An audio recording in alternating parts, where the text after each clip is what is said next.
Google के लोग अपना जो गूगल का लोगो है उसको रोज चेंज करते हैं, उसको डूडल क्यों बोलते हैं? आप इतिहास के विद्यार्थी हैं। आपको इतिहास पढ़ने से व्यक्तिगत रूप से क्या लाभ महसूस होता है? एआई और डीप फेक, क्या इंडिया तैयार है इसके लिए?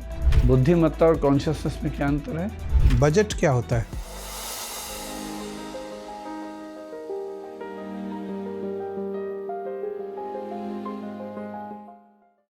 मैं come in sir? Yes yes yes, please come. Thank you sir. आइए बैठिए। Good evening sir. Good evening. Sir. बैठिए गुड इवनिंग बैठिए मैम। बैठिए बैठिए बैठिए। So you are mister Teshukant. Yes sir. बड़ा सुंदर नाम है आपका। इसका मतलब क्या होता है? सर, टेसु पलाश के फूल से इसका अर्थ है और कांत का कई संदर्भ में अलग मतलब होता है। इस मेरे नाम में इसका मतलब है आकर्षण से, तो पलाश के फूल के समान आकर्षित, तो इसके संदर्भ में इसका मतलब। तो वो तो टेसु होता है, यस सर। तो ये टेशु कैसे हो गया? सर, त्रुटि, मानवीय त्रुटि। ओहो, तो आप टेसुकांत है बेसिक। नहीं सर, मैं टेसु कांति हूँ। मैं उन त्रुटियों को स्वीकार करता हूँ। नहीं, टेसु या टेशु? टेसु। टेशु, टेशुकांत हैं आप। अच्छा अच्छा अच्छा। तो टेसु के फूल जैसा आकर्षण जिसमें हो, यानी पलाश के फूल जैसा। Yes sir. क्या है पलाश के फूल में, ऐसा क्या खास होता है? सर, पलाश के फूल का जो रंग है, जो एक केसरी रंग का है, और वो जब उसका मौसम आता है, बसंत मौसम के बाद जब वो खिलता है, तो जंगल में आग के समान दिखाई देता है। अच्छा। तो वो उसमें जो एनर्जी है वो रिफ्लेक्ट होता है, तो ये उसके रंग से उसके आकर्षण की ओर इंगित करता है। फूल और फूल में क्या अंतर होता है?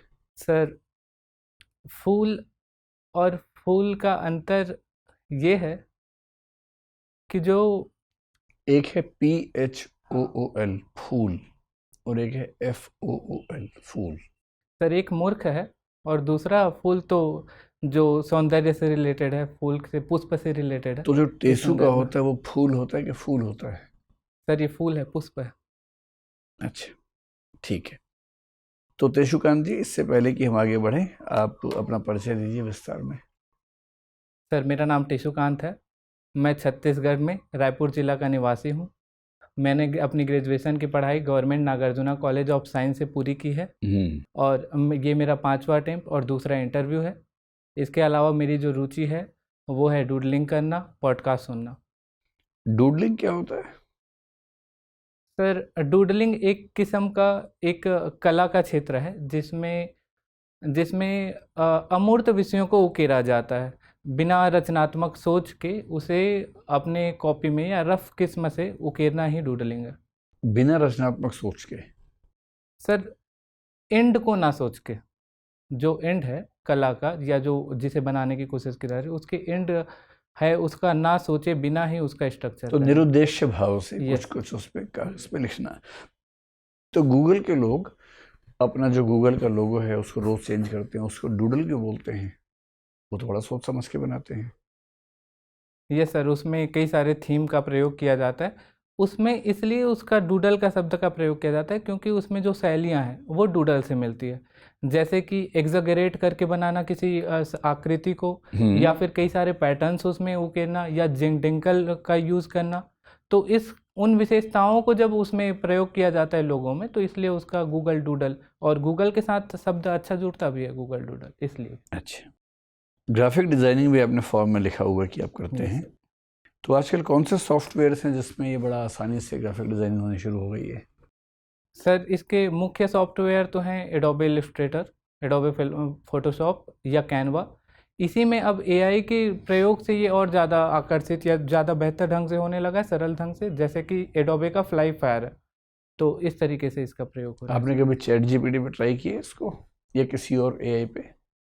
सर, मैंने माइक्रोसॉफ्ट में इसका प्रयोग किया था, माइक्रोसॉफ्ट का जो को पायलट है उसमें, और इसमें मैंने इसका प्रयोग किया, पर उस किस्म से, जिस किस्म से मैंने प्रॉम्प्ट लिखा था उसके आधार पर जो मैच्योर एलिमेंट है वो नहीं आ पाया, लेकिन कुछ कुछ एलिमेंट निकाल पाने में उसकी जो शैली है वो अच्छी है। ठीक है। और पॉडकास्ट आप सुनते हैं? कौन सा पॉडकास्ट सबसे अच्छा लगता है आपको? मतलब कौन से चैनल के पॉडकास्ट? सर, इसमें चैनल की अगर बात की जाए तो एक निखिल कामत जी का है, दूसरा मैं तीन ताल सुनता हूँ, जो आज तक रेडियो में आता है, राज समानी का पॉडकास्ट, और कभी कभी ये विषयों के संदर्भ में होता है, जैसे कि अगर मैं वेस्टर्न फिलोसफी अभी थोड़ी रुचि रख रहा हूँ तो उसमें मैं फिलोसफाइज दिस इस नाम से जो पॉडकास्ट है इनको सुनना पसंद करता हूँ। राज शमानी के पॉडकास्ट का नाम क्या है? सर ये मैं याद नहीं कर पा रहा अभी। और हाँ। 3 ताल में जो 3 लोग होते हैं कौन कौन होते हैं? सर एक कुलदीप जी, दूसरा कमलेश जिन्हें ताऊ के नाम से संदर्भित किया जाता है, तीसरा आसिफ खां, खांचा जिसे कहा जाता है। ठीक है। और जो आपने सबसे पहला पॉडकास्ट बताया था वो कौन सा था? निखिल कामत, जीरो उनके पॉडकास्ट का नाम क्या है? उनका चैनल है सर, WTF नाम से उनका पॉडकास्ट आता है, या पीपल नाम से आता है, तो ये। ठीक है। सबसे अच्छा पॉडकास्ट कौन सा लगा अब तक तो 3 ताल ही है सर। हालांकि मैंने ज़्यादा नहीं सुना है, पर अब तक जो सुनता हूँ, जितने सरल तरीके से जीवन और किस्सों को रखा जाता है, 3 ताल का अभी तक मुकाबला नहीं। ठीक है सर। Thank you sir. तो सुकांत, यस सर। बजट क्या होता है? सर बजट आय और व्यय का विवरण है। ये किसी देश के अगले वर्ष तक किए जाने वाले खर्चों की रूपरेखा तैयार करती है या बताती है लोगों को। कई लोग कहते हैं बजट पर्यटन कर रहे हैं, उसका क्या मतलब होता है? सर ये शब्द मैंने नहीं सुना। अच्छा, बजट हाउस या बजट होम क्या होता है? बजट का कई बार विशेषण के रूप में इस्तेमाल किया जाता है किसी वस्तु के संदर्भ में या किसी सुविधा के संदर्भ में। बजट होटल जैसे होता है। सर जैसे आपने बजट होटल की अभी बात करी, तो मुझे लगता है ये बजट किस तरीके से अपने पॉकेट फ्रेंडली होने के संदर्भ में हो सकता है बात, पर इसके संदर्भ में मुझे कॉन्क्रीट नॉलेज नहीं है सर। अच्छा, ठीक है। तो आपने जो पहला अर्थ बताया था सरकार के आय व्यय का विवरण है, ये संविधान में इसका कहीं उल्लेख है? जी सर, संविधान के अनुच्छेद 112 में आर्थिक वित्तीय विवरण के रूप में इसका विवरण है। आर्थिक वित्तीय विवरण ऐसा शब्द है? वार्षिक वित्तीय विवरण। वार्षिक वित्तीय विवरण। Yes. तो वार्षिक वित्तीय विवरण ही बजट है या वार्षिक वित्तीय विवरण के साथ अन्य चीज़ों को मिलाकर बजट कहते हैं? सर जहाँ तक मैं अनुमान कर पा रहा हूँ, ये इकोनॉमिक सर्वे और बजट दोनों को मिला के शायद वार्षिक वित्तीय विवरण का अर्थ होगा। अच्छा, कोई बात नहीं। तो अभी बजट जो आज पेश हुआ उस पर आपने गौर किया कोई ख़ास बातों पर? सर अभी तक मैं जितना सुन पाया हूँ उसमें 2 ही चीज़ें सुन पाया मैंने। एक तो है कि 12 लाख रुपए तक में इनकम टैक्स की जो एक छूट है, अगर उसमें ATC को लगा के छूट मिले तो 12 लाख तक के इनकम टैक्स में छूट है। और दूसरी चीज़ इसमें कि कैपिटल एक्सपेंडिचर में कमी आई है इस बार। तो मैं ये 2 चीज़ें सुन पाया हूँ आज सर। कमी आई है, कितना हो गया है कैपिटल एक्सपेंडिचर? जो पिछले वर्ष लगभग 11.5 लाख करोड़ था, वो 10 लाख समथिंग कुछ, तो लगभग 10% या 15% के आसपास गिरावट आई। अच्छा, तो ये अर्थव्यवस्था के लिए अच्छी खबर है कि ठीक नहीं है? पूंजीगत व्यय में कमी? सर पूंजीगत व्यय को फिजिकल प्रूडेंस से जोड़ के देखा जाता है, राजकोषीय विवेक से जोड़ के देखा जाता है, जिससे एक मल्टीप्लायर इफेक्ट होता है।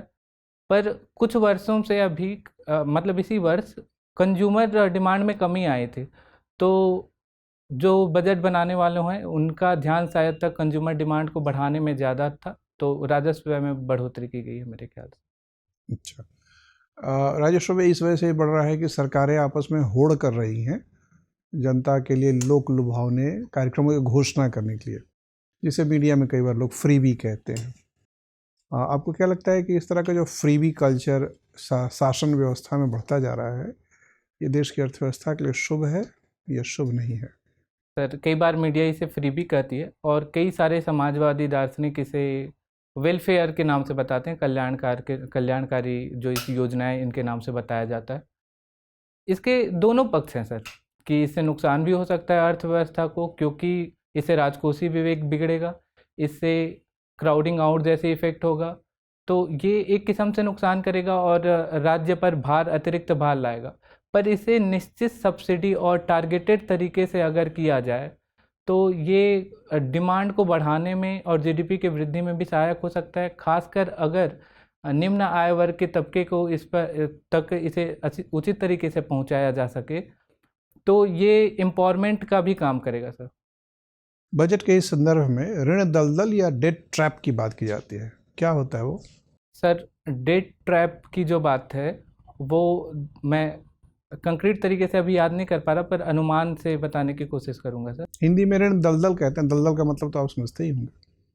यस सर, मैं डेट ट्रैप भी समझ पा रहा हूँ, पर मैं रिकलेक्ट नहीं कर पा रहा जो इन्फॉर्मेशन मुझे पता है, बट रिकलेक्ट करने में थोड़ी सी दिक्कत जा रही है मुझे, पर मैं बताने की कोशिश कर सकता हूँ यदि आप अनुमति दें सर। बताइए। सर, डेट ट्रैप का अर्थ है कि यदि ब्याज जो चुकाया जाए, जो ऋण लिया गया है उसमें ब्याज चुकाया जाए, वो निरंतर इस रूप में बढ़ते जाए और ऋण भी बढ़ते जाए, तो वो ऋण का ब्याज का प्रतिशत इस रूप में बढ़ गया है कि उसे चुकाने में आने वाले समय में और भी दिक्कतें बढ़ेगी, तो इस संदर्भ में हो सकता है सर। लगभग ठीक कह रहे हैं आप। आपने क्राउडिंग आउट का उल्लेख किया, क्या होता है ये? सर, अगर सरकार या राज्य अधिक वित्त बैंक से लेती है या प्रबंधन करती है, तो उससे जो ब्याज दरें हैं उसमें वृद्धि हो जाती है, और ब्याज दर में वृद्धि होने से जो निजी क्षेत्र है उन तक उचित मात्रा में वित्त का फ्लो नहीं हो पाता, तरलता नहीं आ पाती और वो निवेश में नहीं बदल पाता, तो इस संदर्भ में क्राउडिंग आउट शब्द का प्रयोग किया जाता निजी निवेश गिर जाता है। है। यस। ठीक है, अंतिम प्रश्न है। आपने तरलता की बात की। पिछले लगभग 15 दिन से भारत में तरलता की भारी कमी हो गई है, लिक्विडिटी क्रंच की स्थिति है। ऐसा क्यों हो रहा है? भारत में तरलता की भारी कमी क्यों है, और इसे दूर करने के लिए किस संस्था ने क्या उपाय किया है? सर, तरलता की कमी का जो सैद्धांतिक कारण यदि देखा जाए तो मौद्रिक नीति से जोड़ के देखा जा सकता है, जो रेपो रेट में लगभग 2 सालों से कमी नहीं की गई है, तो वो एक महत्वपूर्ण कारण हो सकता है कि तरलता में कमी है।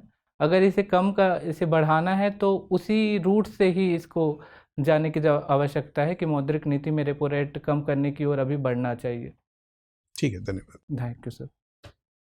कान जी, आप स्टूडेंट यूनियन के स्पोक्स पर्सन भी रहे हैं। यस। कोई फेमस स्टूडेंट यूनियन के लीडर जिनसे आप प्रभावित हों?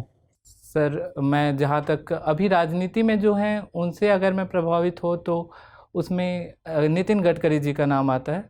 हालांकि छात्र राजनीति से उनका सीधा संबंध मैं ड्रॉ नहीं कर पा रहा, और उनके अलावा अभी जो वित्त मंत्री हैं निर्मला सीतारमन जी, वो भी जेएनयू में छात्र राजनीति से जुड़ी रहीं, तो ये दो। आपने कहा अभी राजनीति में, मुझे तो लगता है आजकल ज़्यादातर स्टूडेंट यूनियन किसी न किसी पॉलिटिकल पार्टी से ही एफिलिएटेड होते हैं, होता है ऐसा?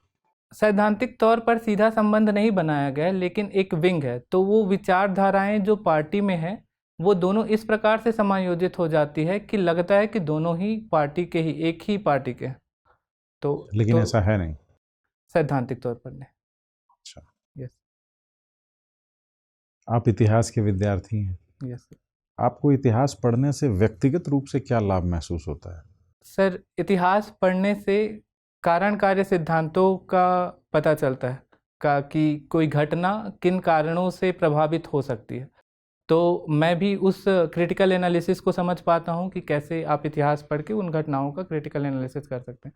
दूसरा चीज़ जो इतिहास से सीखने मिलता है यह है कि आप सभ्यता के एक विकास क्रम को समझ आपको जो पाते हैं। फील हुआ हो, कुछ आपके पर्सनल एक्सपीरियंस में पूछ रहा हूँ।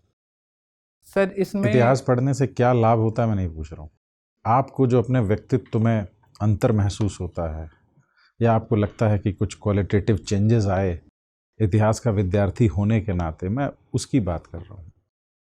सर, इसमें मेरे विचारधाराओं में जो स्पेक्ट्रम आया है वो एक मुझ में सुधार देखा है मैंने खुद में इतिहास पढ़ने का। दूसरा कि जो ऐतिहासिक व्यक्तित्व है उनके जो नैतिक मूल्यों के प्रति जो समर्पण था वो मुझे आकर्षित करता है, तो मेरा भी नैतिक मूल्यों के प्रति समर्पण जो मैंने महसूस किया, तो ये 2 संदर्भ मैं याद कर पा रहा हूँ। जैसे किसी पर्सनालिटी के कुछ नैतिक मूल्य बताइए जिनसे आप बहुत अट्रैक्ट हो। सर, महात्मा गांधी की सादगी, भगत सिंह का बलिदान,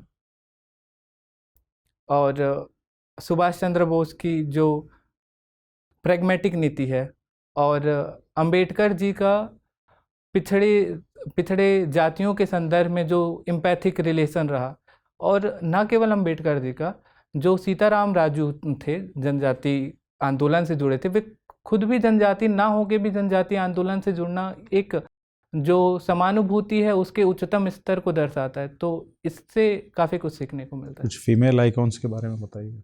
सर, फीमेल आइकॉन में अगर बात की जाए तो सरोजनी नायडू जी हैं, उषा मेहता जी हैं, और सुचेता कृपलानी रही, और इसके अलावा क्रांतिकारी जो रही हैं उनमें जो प्रीतिलता वाडेकर, सुनीति चौधरी। तो रमाबाई का नाम सुना है आपने? सॉरी सर, रमाबाई का नाम सुना है? सर मैं रिकलेक्ट नहीं कर पा रहा, लेकिन मैंने सुना है। अच्छा, आधुनिक काल कहाँ से शुरू होता है?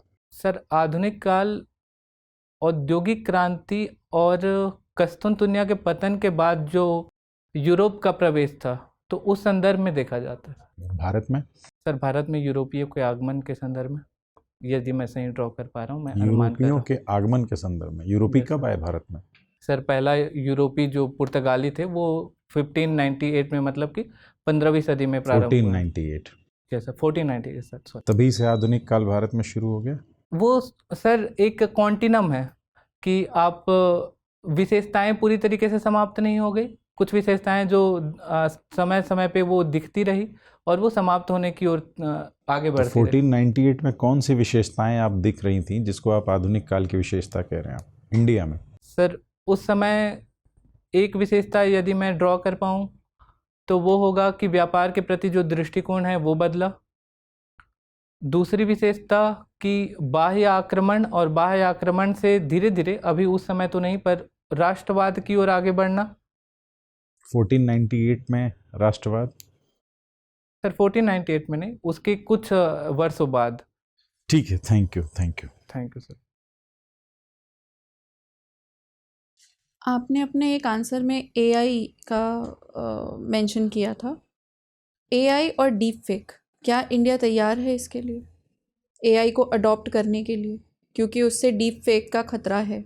मैम जहाँ तक भारत के तैयार होने की बात है, भारत का जो डिजिटल पब्लिक इंफ्रास्ट्रक्चर है वो काफ़ी मजबूत है, लेकिन डिजिटल पब्लिक इंफ्रास्ट्रक्चर में जो सिक्योरिटी होनी चाहिए उसमें कमी दिखाई देती है।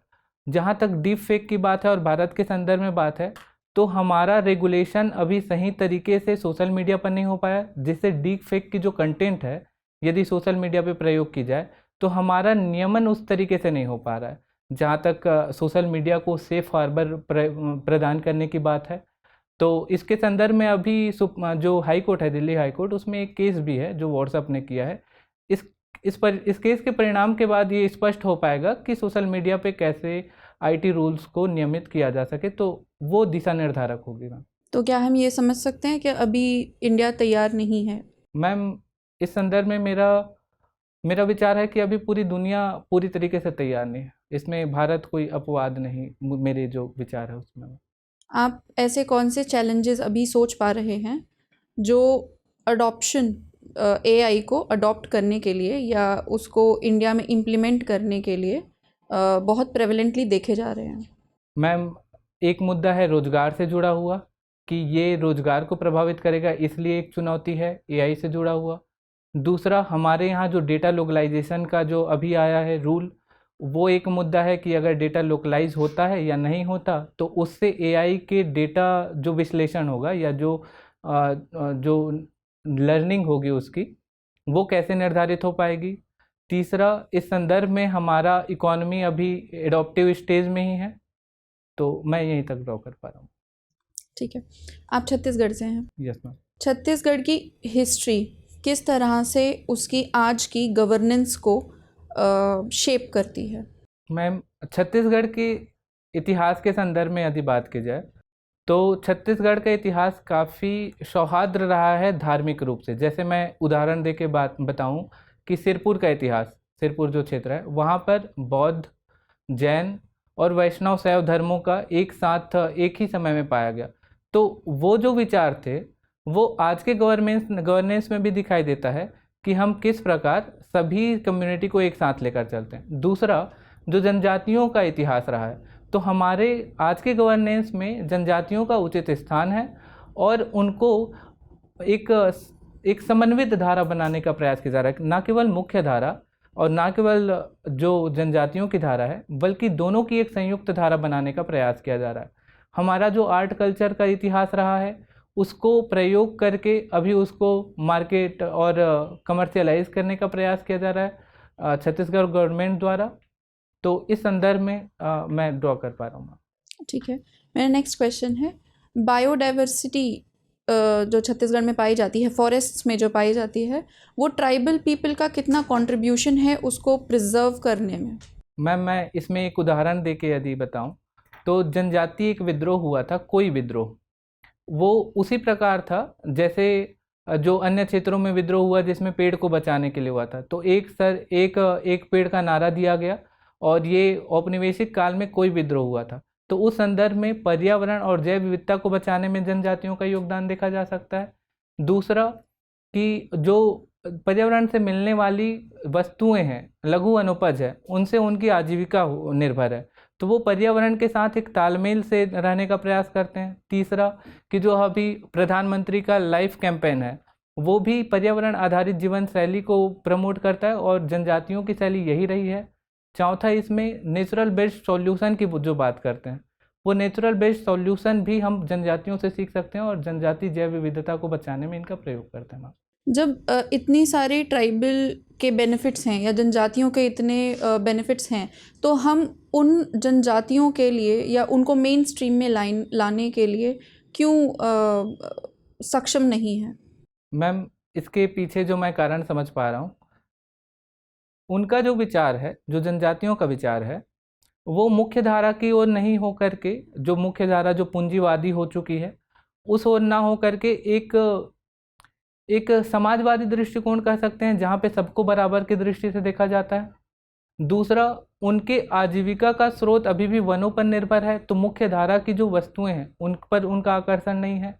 तीसरा, जो उनके मूल्य हैं, जो सादगी से या सादगी से कहें तो उससे जुड़ा हुआ है, तो इसलिए भी वो मुख्य धारा के प्रति उतना बेहतर तरीके से, और ये भी है कि जो जल जंगल जमीन से उनका जो जुड़ाव है उसका लाभ उनको नहीं मिल पाया है सही तौर पर, तो वो मुख्य धारा को एक तरीके से बाहरी धारा की ओर से देखते हैं, के रूप में देखते हैं। तो ये कारण मुझे समझ में आता है। जैसा भी आपने बोला कि जनजातियां अभी भी वनों पर निर्भर हैं, तो जो डेवलपमेंटल प्रोजेक्ट्स हैं छत्तीसगढ़ में, इसका मतलब वो है कि क्या हम उन ट्राइबल या जनजातियों की डिपेंडेंस, निर्भरता को डिस्ट्रॉय करना चाहते हैं, ख़त्म करना चाह रहे हैं? मैम, इसमें जो भारत सरकार की नीति है या जो निजी क्षेत्र को वहाँ पे प्रवेश कराने की नीति है, मुझे लगता है कि ये अवसरों के विविधीकरण को बढ़ावा देने का प्रयास करते हैं, बजाय कि उनको जो उनके जो परंपरागत स्रोत हैं आजीविका के, उसको कम करने का। ठीक है, thank you. Thank you ma'am. Tejsukant, yes sir. आजकल एक विवाद जो है गवर्नर पद के पद को लेकर है, और तमिलनाडु में एक इंसिडेंट लगातार घट रहा है कि सदन को संबोधित करने के लिए गवर्नर साहब जाते हैं और संबोधन किए बिना ही चले आए। इस बार भी ये विवादित मुद्दा घटा है। क्या कारण था कि बिना संबोधन के राज्यपाल महोदय ने सदन छोड़ दिया? घटना पता है आपको? जी सर, बताइए। जो गवर्नर है रवि जी, उनके द्वारा पूर्ण अभिभाषण के बगैर जो छोड़ा गया, उनके पीछे कारण, उनका जो तर्क है वो है कि राष्ट्रगान नहीं होने के कारण ये छोड़ा गया। और दूसरी तरफ राज्य सरकार का जो आरोप है या तर्क है वो है कि इससे केंद्र सरकार की जो नीतियां हैं उनको थोपने का या उनको विचारों को थोपने का प्रयास किया जा रहा है। अच्छा, राष्ट्रगान अगर वहाँ राज्यों में होता है या परंपरा है कि राज्यों में हो, तो ये ज़्यादा बेहतर विकल्प है कि इसका बहिष्कार करना ज़्यादा बेहतर विकल्प है? भारत के संदर्भ में क्या बेहतर रहेगा? सर, जहाँ तक मेरी जानकारी है तमिलनाडु में भी राष्ट्रगान की परंपरा है, पर वो विवाद इस विषय में था कि राष्ट्रगान पहले हो या बाद में हो। शायद तक राष्ट्रीय गीत के बाद परंपरा है तमिलनाडु में, राष्ट्रीय गीत पहले, फिर राष्ट्रगान गीत नहीं, राज्य का गीत, राज्य गीत, सॉरी सर, एग्जैक्टली। तो राज्य गीत, उसके बाद जो राष्ट्रगान है उसकी परंपरा है। तो ऐसा नहीं है कि राष्ट्रगान को स्थान नहीं दिया जा रहा है। कई जगहों पर ऐसी भी परंपरा है कि राष्ट्रगान नहीं गाया गया है कई वर्षों तक। तो एक्सक्लूजनरी अप्रोच राष्ट्रगान के प्रति अच्छा नहीं है। सम्मान रखना चाहिए, खासकर राज्य संस्था को, स्टेट को इस संदर्भ में सम्मान रखना चाहिए। अगर ये व्यक्तिगत मसला होता तो निश्चित रूप से ऐसा कोई बाध्यकारी प्रावधान नहीं है कि आप किसी को राष्ट्रगान या राष्ट्रीय गीत गाने के लिए मजबूर कर सके। अभी हालिया ही एक हाई कोर्ट ने, दिल्ली हाई कोर्ट ने इस पर निर्णय दिया है। दिल्ली के एसएचओ के संदर्भ में आज का ही खबर है ये कि 2020 में रॉयट्स के दौरान कुछ पुलिसकर्मियों ने राष्ट्रगान और राष्ट्रगीत गाने के लिए मजबूर किया था कुछ 4 लोगों को, तो उस पर कार्रवाई के लिए हाईकोर्ट ने निर्देश दिए सर। अच्छा, क्या प्रोविज़न है, मतलब हमारे संविधान में कहीं राष्ट्रगान राष्ट्रगीत से संबंधित कोई प्रोविज़न है, कोई प्रावधान है जो नागरिकों के संदर्भ में कुछ संकेत देता हो? सर, मौलिक कर्तव्य, संविधान के मौलिक कर्तव्य में ये है कि राष्ट्रीय प्रतीकों का सम्मान किया जाना चाहिए, और उसी संदर्भ में ये देखा जाता है कि राष्ट्रीय प्रतीक चाहे वो राष्ट्रध्वज, राष्ट्र प्रतीक का सम्मान करना है, राष्ट्रगान गाना है, इससे अंततः क्या लाभ मिलता है, उद्देश्य क्या है इसका? सर ये एक तरीके से नेशनल इंटीग्रेशन है, जो राष्ट्रीय अखंडता या राष्ट्रीय को एकता में लाने के लिए एक प्रतीक का प्रयोग किया जाता है। अगर हम सब एक प्रतीक के रूप में राष्ट्र को देखें तो हम एक भावनाओं से संचालित हो सकते हैं, तो ये इसका उद्देश्य है सर, बंधुत्व, राष्ट्रीय एकता, इमोशनल इंटीग्रेशन। चलिए, अच्छा ये बताइए कि एक और चर्चा सुप्रीम कोर्ट में एक केस पेंडिंग है एक संदर्भ में, और वो है भूल जाने का अधिकार। ये भूल जाने का अधिकार क्या है? Right to be forgotten. Sir, भूल जाने का अधिकार है, जैसा कि अभी डिजिटल युग आया है, सूचना संचार क्रांति है, उसके बाद से सारे डेटा इंटरनेट पे स्थायी तौर पर हो गई है। तो यदि कोई निजी डेटा है और उसके प्रति वो व्यक्ति असहज है, तो उसको ये अधिकार होना चाहिए कि वो अपने डेटा को भुलाने या दूसरों के समक्ष भी भुलाने का अधिकार रखे। जो DPDP एक्ट आया था सर, इसमें भी पूरी तरीके से राइट टू बी फॉरगॉटन का प्रावधान नहीं था, लेकिन डेटा डिस्ट्रक्शन का प्रावधान था। तो एक किस्म से यदि आप असहज हैं या कुछ न्यूडिटी से रिलेटेड है, तो आप जो प्लेटफॉर्म है उनको रिक्वेस्ट करके कुछ समय में उससे डेटा को डिस्ट्रक्ट कराने का निर्देश दे सकते हैं सर। ठीक है, डाटा चैलेंजेस क्या हैं अगर हम चाहें कि हमारा कोई डाटा जो कि इस समय मौजूद हो डिजिटल प्लेटफॉर्म पे और हम उसे हटाना चाहते हैं, तो क्या क्या चैलेंज दिखाई देते हैं व्यवहारिक संदर्भों में, कानूनी संदर्भों में चैलेंज क्या आएंगे? व्यवहारिक संदर्भों में ये चुनौती है सर कि डेटा को प्रोसेस कितना किया जाएगा। मतलब ये हो सकता है कि कितने सारी कॉपीज हैं इंटरनेट में और उसको छांट कर काट पाना एक काफ़ी डेटा कंज्यूमिंग और एनर्जी कंज्यूमिंग काम होगा, जो कि एक संस्था के लिए शायद फ़ायदेमंद ना दिखे। और दूसरा, फ़ायदेमंद से ही अगर ड्रॉ किया जाए तो ये व्यावसायिक रूप से भी नुकसानदेह हो सकता है, जो प्लेटफॉर्म है बिग 4 कंपनीज है IT में, उनके लिए। और कानूनी संदर्भ में इसका प्रयोग यदि मैं देखूं तो एक तो निजता के लिए ये सपोर्ट में है कि निजता का अधिकार, दूसरा ये रेगुलेशन बढ़ा सकता है, तो इस संदर्भ में मैं ड्रॉ कर पा रहा हूँ। चलिए, अच्छा एक लास्ट क्वेश्चन आपसे। एक टर्म अमेरिका के संदर्भ में यूज़ किया जा रहा है, मैनिफेस्ट डेस्टिनी, सुना है आपने? सर ये टर्म मैंने नहीं सुना, सॉरी। चलिए, थैंक यू सर। तेशुकांत, ये बताइए कि एक किताब है सेपियंस, आपने पढ़ी है? सर मैंने किताब नहीं पढ़ी, मैंने सुना है युवल नोआ हरारी जी का ये किताब। इतिहास को लेकर आज से करीब 20 साल पहले एक लेखक ने, जिनका नाम फ्रांसिस फुकुयामा था, ये कहा था कि द एंड ऑफ हिस्ट्री का समय आ गया है। कुछ ऐसी घोषणा सेपियंस में हरारी ने की है। उनका मानना है कि अब होमो सेपियंस के प्रभुत्व का समय खत्म होने वाला है। क्या आप अनुमान कर सकते हैं कि ये बात किस संदर्भ में कही जा रही होगी और होमो सेपियंस क्यों खतरे में है? सर ये बात यदि मैं अनुमान करूं तो शायद आर्टिफिशियल इंटेलिजेंस के प्रयोग जो बढ़ेगा और मानव बुद्धिमत्ता से अधिक कृत्रिम बुद्धिमत्ता का प्रयोग हो पाने और उसकी क्षमता बढ़ जाने से इसका संबंध जोड़ा गया होगा। तो फिर कौन रूल करेगा दुनिया को अगर मनुष्य नहीं करेंगे तो? सर अनुमान से बताइए।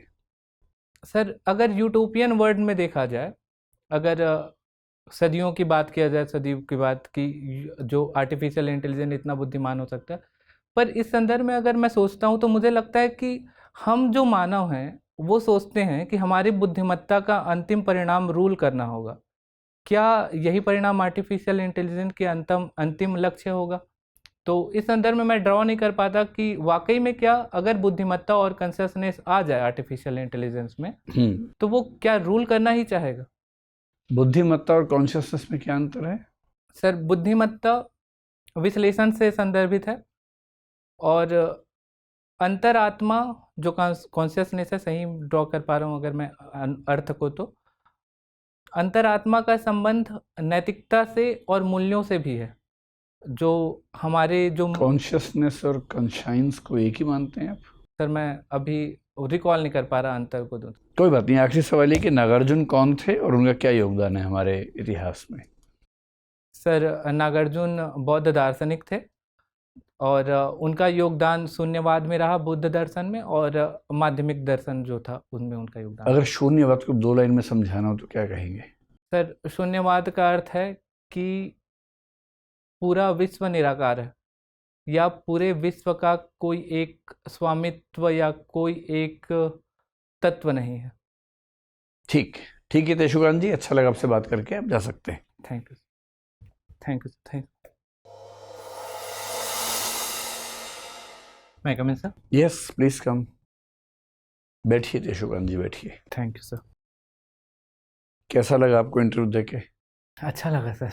क्या लगता है कितने नंबर के लायक था ये? सर इसका तो अनुमान मैं नहीं कर पा रहा कि कितने नंबर के लायक था, क्योंकि कई बार मैंने जो मेरी तरफ से जो बेकार रहा कोई मॉक में, तो उनकी तरफ से अच्छा था, और कई बार जो मेरी तरफ से अच्छा लगा था मुझे कि मैंने अच्छा किया है, उनकी तरफ से कई सारी त्रुटियां थे। तो मैं इस बारे में अनुमान तो आज नहीं- आपकी तरफ से अच्छा था? मेरी तरफ से कुछ स्थानों में जहाँ तक हिस्ट्री का क्वेश्चन था वहाँ पे मैं कॉन्क्रीट आंसर नहीं दे पाया, और कुछ स्थान पे अच्छा था। इकॉनमी में मैं थोड़ा सा ठीक ही था, और नहीं पूरी तरीके से अच्छा नहीं था, पर ठीक ही था। फिर भी अगर बताना हो कितने अंक आ सकते हैं तो क्या अनुमान करेंगे? सर मेरा लक्ष्य अगर मैं बताऊं तो यदि आप मेंस निकाल चुके हैं और 200 नंबर ले आते हैं तो आपका लिस्ट में पक्का है, तो मेरा टारगेट 200 है। तो यदि मैं 200 के लायक कर पाऊँ और कुछ भी सुधार करके कर पाऊँ तो मेरा लक्ष्य वही रहेगा। आज मुझे नहीं लगता कि मैं 200 को पार कर गया होंगे या 200 में हूँ, पर ज़्यादा दूर नहीं था मैं। सीधे बताओ ना यार, कितना इतना घुमा के बात करते हो। राजनीति है सर मैं भी सारा कुछ। 185 to 190। हाँ तो ऐसे बोलो ना, इतना घुमा के क्यों बोलते हो? आपकी एंट्री अच्छी है, ड्रेस बहुत ही अच्छी है, जो बाल आपके हैं ऐसे ही रहते हैं देवानंद जैसे? नहीं सर ये हो जाएगा, ठीक हो जाएगा। मेट्रो वगैरह और कटवाएंगे ना थोड़ा रिक्शा सा? वगैरह, हाँ वो कटा। बैठने का स्टाइल बहुत अच्छा है। देखिए इंटरेस्टिंग बात है, हमारे सारे मेंबर्स की राय में आप बहुत अच्छे उम्मीदवार हैं। मुझे कुछ अभी इसमें ऑब्जेक्शंस हैं। सबका कहना है कि हमने जितने सवाल पूछे लगभग सारे अच्छे जवाब दिए। एक दो का मानना है कि सारे ही अच्छे जवाब दिए, एक दो का मानना है कि एक आध जगह थोड़ी दिक्कत आई। जैसे हिस्ट्री में आधुनिक काल की शुरुआत कहाँ से हुई वो थोड़ा सा वीक ये हुआ, सर ये मैं समझ गया था कि यहाँ पे मेरा। है ना? यस। मैं निजी तौर पर उतना प्रभावित नहीं हूँ, ओके। तो मैं तो आपको बताना चाह रहा हूँ कहाँ का मुझे दिक्कत लगी, तो ठीक कर लेंगे तो और अच्छा हो जाएगा। यस। मेरी राय में भी आप अच्छे उम्मीदवार हैं, पर जितना आप कर सकते हैं अभी वैसा नहीं कर पा रहे। आपका पहला सवाल तेशुकांत पर ही आएगा, सीधी सी बात है, यस सर। है ना? तो तेशु से टेसु का जो लिंक है वो ठीक है। आप ये कह सकते हैं कि सर मुझे भी बड़ी दुविधा है, मैंने अपने पेरेंट्स से पूछा, मेरे दादाजी ने नाम रखा था किसी का नाम बोल के, जब मैंने उनसे पूछा तो समझ में आया कि उनको स और श को समझने में दिक्कत थी। टेसुकांत रखना चाहते थे, गलती से टेशुकांत हो गया। तो मैंने आपसे कहा तो टेसुकांत नाम है आपका, तो आपने एक बड़े विचित्र भाव से कहा नहीं सर ह्यूमन मिस्टेक है, मैं मिस्टेक्स को एक्सेप्ट करना चाहता हूँ। आपकी जब मिस्टेक है नहीं तब क्यों एक्सेप्ट करें बिना बात कर? उसमें भाव ये आ रहा है कि जैसे पूरी धरती मेरे कंधे पे टिकी हुई है, सबकी गलतियां मुझे स्वीकार करनी है। तो मुझे पहली बार वहां लगा कि आप ज़रूरत से ज़्यादा खुद को शो ऑफ करने की कोशिश कर रहे हैं, उतना नहीं करना चाहिए। एक आध बार ऐसा हो जाता है, पर एक दो बार आगे भी दिखा, मैं आपको बताता हूँ कैसे। फ और फ अगर हो सके तो प्रैक्टिस कर लीजिए। टेसु का फूल होता है, फूल नहीं होता है। सर वो आता ही नहीं मेरे वर्ड में, फ का फिर अंतर। तो बात ही खत्म हो गई। फिर पुष्प होता है, यस सर। बात ही खत्म। पुष्पा की Yes, तरह बोले yes. एकदम, है ना? इंट्रोडक्शन अच्छा था, एक्सप्रेशन आपका जनरली काफ़ी अच्छा है। आई कांटेक्ट में आपने 2-3 बार कोशिश की कि मैं सबको साथ साथ देख लूं, वो सब नहीं करना है। जिससे बात कर रहे हैं सिर्फ उसको देखना है, Yes. और कहीं नहीं देखना है भूल के भी। जो मुझे 2 चीज़ें लगी, 3 चीज़ें, एक तो कहीं कहीं ओवर स्टेटमेंट है। ओवर स्टेटमेंट का मतलब है जब हम एक सामान्य बात कहने के बजाय कोई बहुत बड़ी बात बोलें। जैसे किसी ने पूछा क्या भारत तैयार है डीप फेक के लिए? आपने कहा नहीं मैडम, पूरी दुनिया ही तैयार नहीं है। तो क्वेश्चन का जो रेफरेंस है ना, कोशिश करने वहां तक रहें, बहुत ज़्यादा अपनी ओर से उसको बढ़ाने से बचें। Yes sir. ये वाक्य बुरा नहीं है, जो बोलने का तरीका था उससे ऐसा लग रहा था कि थोड़ा सा बड़ी बात कहने की, ब्लैंकेट स्टेटमेंट की कोशिश चल रही है। अंग्रेजी के शब्दों का प्रयोग थोड़ा सा ज़्यादा है, अगर कहीं कहीं कम हो जाए तो। सबसे बड़ी दिक्कत है कि जिसको बोलते हैं ना नेम ड्रॉपिंग होता है, ऐसे वर्ड ड्रॉपिंग होता है। कई बार आप क्या करते हैं कि एक प्रश्न का उत्तर देने में 2-3 शब्दों को ऐसे ड्रॉप करते हैं कि या तो आपकी वो अदा है, अभ्यास किया है कि इंटरव्यू नेविगेट होता रहे कि अब मुझसे ये पूछ लें, मुझसे वो पूछ लें, ये है तो अलग बात है। लेकिन आपके उत्तरों में इतने ज़्यादा हिंट आ जाते हैं उन शब्दों की वजह से जो आपने ड्रॉप कर दिए हैं, वह मामला फंस जाता है। जैसे आखिरी सवाल जो इंटरव्यू का, मैं वो शब्द भूल रहा हूँ क्या शब्द था। मैंने आपसे एक सवाल पूछा, आपने जवाब में एक और शब्द ड्रॉप कर दिया। फिर मैंने पूछा कि इन दोनों में क्या अंतर है, अंतर आपको पता नहीं था वहाँ पर। कॉन्शियसनेस जैसे था, है ना। यस। तो कॉन्शियसनेस आपने खुद ही डाला, मैंने तो पूछा भी नहीं था उसके बारे में। आपने कहा बुद्धिमत्ता और कॉन्शियसनेस, जब अब आपने फिर हिंट दे दिया। मैंने कहा दोनों में अंतर क्या है? आपने कहा बुद्धिमत्ता तो विश्लेषण है और दूसरा जो है वो नैतिकता से, अब वो कॉन्शियंस है। कॉन्शियंस और कॉन्शियसनेस दो अलग अलग चीज़ें हैं।